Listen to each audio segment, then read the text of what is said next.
So it's been 4 days since I soaked my Siberian iris seeds, and I am going to show you the next process, or the next few steps that we take in the cold stratification process.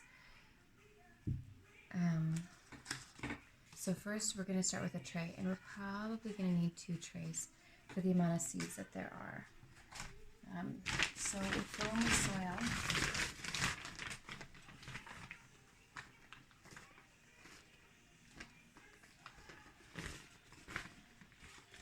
I use this black gold potting mix, and sorry, sometimes I will say soil, and whenever I'm starting seeds, I mean potting mix. This is an organic potting mix. I use it a lot when I just need a bag in the house. I make a blend for when I do a lot of my seeds, but when I'm just doing small amounts like this, I tend to have a smaller bag, and I will link this in the description below. So I've got 2 trays done up, and I'm just gonna pour some water over them and get them nice and moist.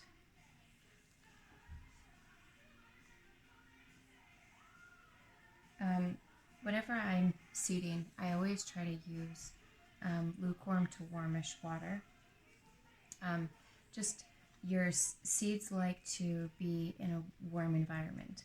However, when it comes to things like perennials and some flowers, they don't like warmth. They want coolness. And these Siberian iris seeds are actually going to go through a cold stratification process, which essentially we're going to be mimicking winter-like conditions. So we're going to put them in the soil, and then I'm going to seal them in a bag and put them in a fridge. I believe I put them in the fridge pretty much till I'm ready to plant. So they may germinate in the fridge, and that's okay. We just leave them in there.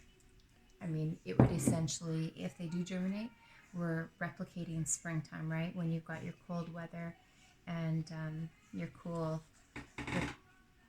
weather, warm days, cool nights. This is what helps some of those plants. So anyways, now we're going to get to soaking or straining the seeds. These Siberian iris seeds were given to me in a seed exchange, and they come to me all the way from the Yukon. So, I mean, they come from a flower farmer in the Yukon, and I'm quite excited to be planting them. I would probably never plant them otherwise. But yeah, so anyways, I've got a pitcher here, or a container here, and I'm just going to strain my seeds. I wouldn't recommend using this water.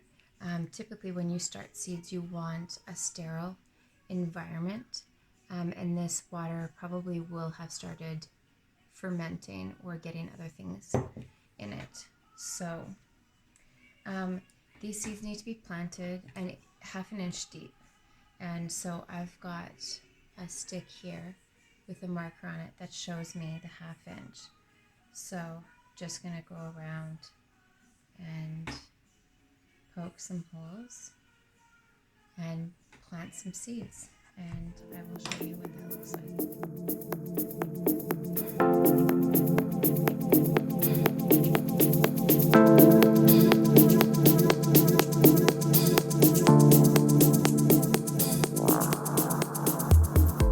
Alright, so they are all planted in their trays, and I'm just going to give the top a spray.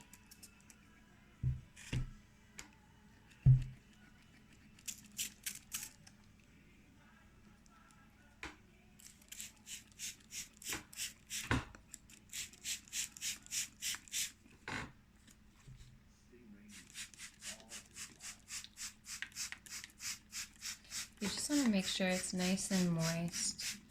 You don't want it sopping wet.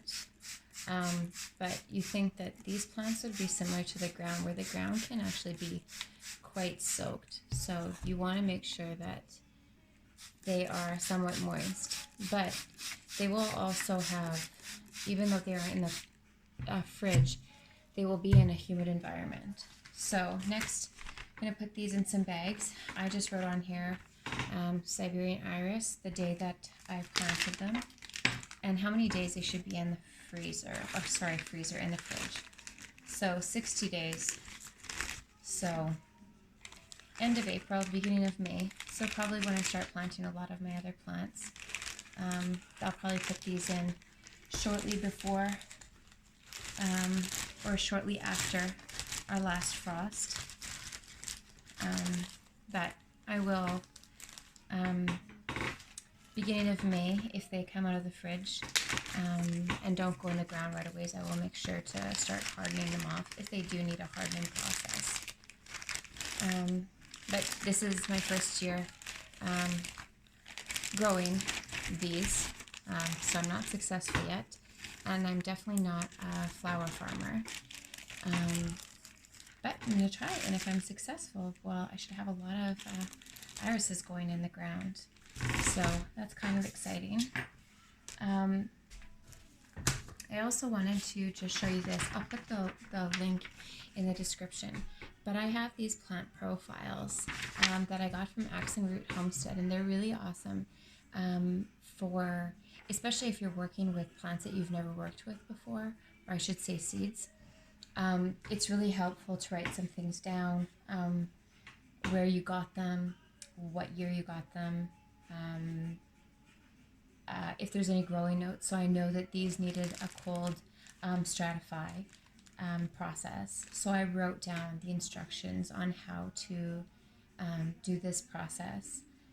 And yeah, so it also at the bottom will have like your harvest, how many pounds you've yielded and such. So it's a really great little plant profile to have, and you can find them on the Root Homestead, and they're free, which is really, really awesome. So I'm not entirely too sure what I should be expecting from these Siberian irises. They will not flower this year, so I probably will just get up some foliage, probably similar to lily stems, I would assume.